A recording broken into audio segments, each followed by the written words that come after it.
On September 13th, 2022, Cyberpunk Edgerunners premiered on Netflix.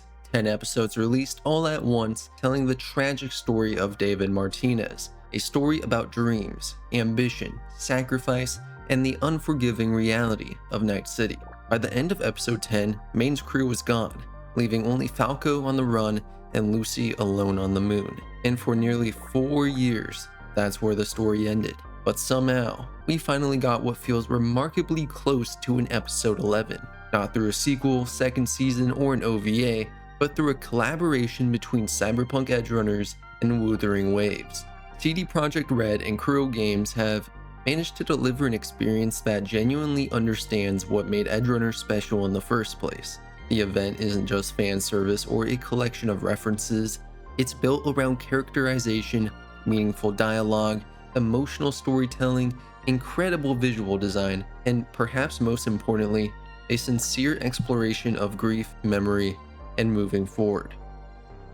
Thanks to Wuthering Waves sponsoring this video, I was given access to record on a creator account and testing environment, allowing me to experience the collaboration in its entirety. And choom, this ended up being far more than a crossover event. It's given me the opportunity to see official closure to Lucy's story after Edgerunners. That's right, lore. And even spark some theories I'll be discussing later in the video.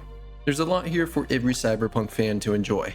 And if you'd like to experience the event yourself, be sure to check out Wuthering Waves through the link in the description. Now, let's talk about why this collaboration is worth playing. For those unfamiliar, Wuthering Waves is an open-world action RPG by Kuro Games, known for fast-paced combat, cinematic storytelling, and striking visuals. The studio has built a strong reputation for responding to player feedback, even overhauling major parts of a game after launch, something that mirrors what many players appreciate in CD Projekt Red. I even found myself having a lot of fun with the combat, perfect dodges, counters, and fluid movement that makes the fights feel reactive and stylish. What stands out most is the presentation, especially its animation work and ultimates. This game is available on PC, PS5, mobile, Mac, and is coming to Xbox, so it's extremely accessible. Now, this obviously doesn't fully explain the collaboration yet, but it does explain why CD Projekt Red trusted them with something as sensitive as Edgerunners. Now, obviously, Wuthering Waves is a gacha game, and I know that's going to be a deal breaker for some people. That's completely fair. But what surprised me is how accessible the collaboration itself is. From a fresh account, it took me roughly 3 hours to reach the event, which includes Rebecca as a free playable character, an Atom Smasher boss fight, a Night City themed domain, and a full questline centered around Lucy's story. Realistically, the only part of a collab that might require spending some money is obtaining Lucy herself, Rebecca's resonance chain, and their unique weapons. Everything else I've talked about here is available simply by playing through the event, and this will be even quicker if you're speedrunning. But I found it was just enough time to get familiar with the game's story, setting, and mechanics before diving into the collaboration. Even without diving into spoilers, it becomes clear very quickly that this collab was handled differently than most crossover events. The reason it works comes down to one word: respect. This never feels like a corporate crossover designed to sell skins. It feels like a project built by people who genuinely cared about Edgerunners. And crucially, Edgerunners' lead writer and producer was involved, stating, "We've been working on this with my amazing team for some time, and there are a few great things waiting for you there. A bit of sadness maybe?" That statement alone tells you everything. Even better, the original English voice cast returns. Lucy sounds like Lucy. Can't say I trust you yet, but I'm Lucy, okay? Rebecca sounds like Rebecca. But who's this choom? And Atom Smasher's every bit as intimidating as you'd expect. Your crew, their blood is on your hands. Characters even swear, a first for Wuthering Waves, Next time I see one, I'm blasting it! and behave exactly the way you'd expect from Edgerunners, adding a surprising level of fidelity for a crossover event. And the detailed work is absurd. Net running mirrors 2077, complete with familiar UI elements and hacking sequences, and if you idle Lucy long enough, you'll even trigger a hacking minigame. What other game would put this much detail in for an event? Night City itself is recreated in part through Corpo Plaza and surrounding areas, capturing the atmosphere and emotional identity without needing a full recreation. And of course, the character models look fantastic both in and out of Night City. And perhaps my favorite detail is Adam Smasher. Rather than using his 2077 appearance, the developers chose a design much closer to his Edgerunners debut, a decision that immediately tells me the development team understood exactly what fans would want to see. And I don't think I'm alone in feeling this way. Now that the event is publicly released, I've been able to see the strong emotional response in the community. Fans who never expected to see Lucy and Rebecca again suddenly found themselves getting the slice of life moments that anime never had time for. Runes? Sounds like a fantasy sim to me. Besides, they all look the friggin' same. Can't tell them apart. My favorite reaction has been Tens becoming visibly emotional during the ending, because it perfectly illustrates how well this collaboration lands emotionally. One final detail I loved was the birthday system. After setting up my birthday in game, which was a month ago, I could invite characters for extra dialogue and photo opportunities. And naturally, Rebecca and Lucy were my first picks. It's a small feature, but it ended up just being another cherry on top of an already fantastic event. Alright, Chooms, this is your final spoiler warning. If you've made it this far and still plan on experiencing the event for yourself, now is the time to use the timestamps below and jump ahead to the spoiler-free theories. Seriously, go play it first. And for everyone else, let's talk about what actually happens. The story picks up not long after the ending of Edgerunners. Lucy achieved the dream she and David spent the entire series chasing. She made it to the moon. But achieving the dream didn't fix anything. David, Rebecca, and the rest of Maine's crew are lost. And now Lucy is left alone with the memories. She's unable to sleep, haunted by recurring memories of Arasaka, Adam Smasher, and the people she couldn't save.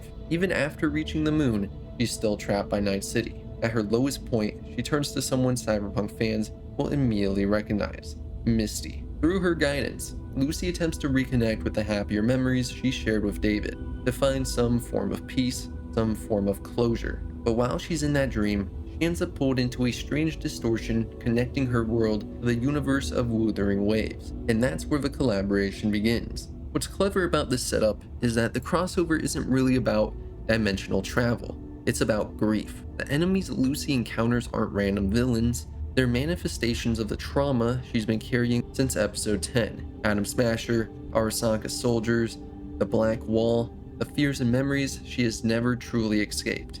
Even David and Rebecca are tied to those memories, because this isn't a story about bringing back the dead. It's a story about learning how to live after they're gone. And most of the event is spent building toward that idea as Lucy and her new allies struggle to reclaim David from the distortion and confront the nightmare that's been haunting her for years. Which brings us to the finale. The ending is where the event truly pays off all of its faithful characterization and storytelling. Firstly, you're fighting Adam Smasher on the moon while Rebel Path plays.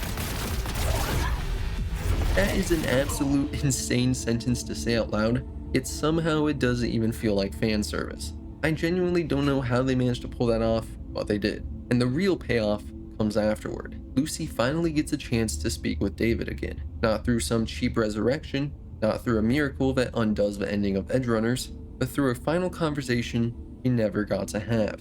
And this is where I think the writers absolutely nailed it. David encourages Lucy to move forward, to keep living, stop carrying the guilt that she's been drowning in ever since Night City took everything from her. And in what seems to be a somewhat controversial decision among parts of the fan base, they don't kiss. And personally, I think that was the right call, because a kiss would have been for the audience. Closure was for Lucy. Fan service would have been easy, but that's not what this moment is about. It's about grief, accepting loss, and finally saying goodbye. What matters was Lucy finally gets the opportunity to hear the words she needed to hear. That David made his choice, that his sacrifice mattered, and that she doesn't have to spend the rest of her life trapped in the moment she lost him. The fact that Rebecca is present for this farewell only makes it hit harder, because Edgerunners was never just about David and Lucy's story, it was about the story of an entire crew that was slowly destroyed by Night City. For the first time since episode 10, Lucy gets to say goodbye, not only to David, but to the life she lost alongside him. And that's why this collaboration resonated with me so much. It doesn't try to change Edgerunners or undo its tragedy. It acknowledges that the pain is still there, and then finally allows Lucy, and by extension the audience, to begin moving forward. What theories can we actually pull from this event? Well, the obvious one is the question of whether this crossover should be viewed as completely non-canon. And surprisingly, I'm not convinced the answer is as simple as yes. Now, obviously most of the story takes place within a dreamlike state experienced by Lucy, but Cyberpunk has always flirted with the idea that reality isn't quite as straightforward as it appears. Throughout the franchise, we repeatedly see strange phenomena that are never fully explained. Misty's tarot readings somehow predicting major events with unsettling accuracy, Raish Bartmoss rambling about the net as something closer to another plane of existence, the countless mysteries surrounding FF06, even CD Projekt Red themselves have repeatedly played with the idea of worlds beyond our own through connections to The Witcher. None of these examples prove that Lucy literally traveled to another universe, but they do establish something important. Cyberpunk has never completely closed the door on the unknown. I'm not confirming the Wuthering Waves crossover is secretly canon. What I am saying is that Cyberpunk's lore has always left just enough room for weird possibilities that dismissing the entire thing outright might be missing the point. And my second theory actually involves the Black Wall. Throughout the event, Lucy's abilities often resemble the visual effects associated with Rogue AI tech in Phantom Liberty, the same black and red digital corruption that appears around Songbird and V when they begin interacting with forces beyond the Black Wall. And that got me wondering, what if Lucy eventually returned to the one thing she spent her entire life trying to escape, the net? After all, grief makes people do strange things, and net running was always Lucy's greatest talent. Could she have begun searching for answers, looking for traces of the people she had lost, digging into places she knew she shouldn't? It's an interesting possibility, especially considering her childhood experience with Arasaka's Black Wall research. Now, realistically, this is probably just a visual design choice meant to make her abilities feel distinct, similar to the Nightmare manifestations. But considering Cyberpunk's history with rogue AIs, digital ghost engrams, and consciousness surviving beyond death, it's exactly the kind of question that immediately popped into my head while playing.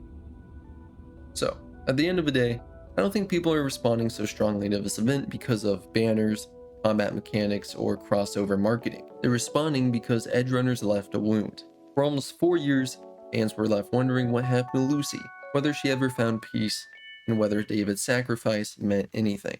While this collaboration doesn't erase the tragedy of Edgerunners, it does something I never expected a crossover event to accomplish. It gives us a chance to sit with these characters one more time, to remember them, to grieve with them, and maybe, finally to move forward with them. For a collaboration event in a completely different game, that's a surprisingly Cyberpunk thing to achieve. And that, chooms, is everything I have to say about the Wuthering Waves x Cyberpunk Edgerunners collaboration.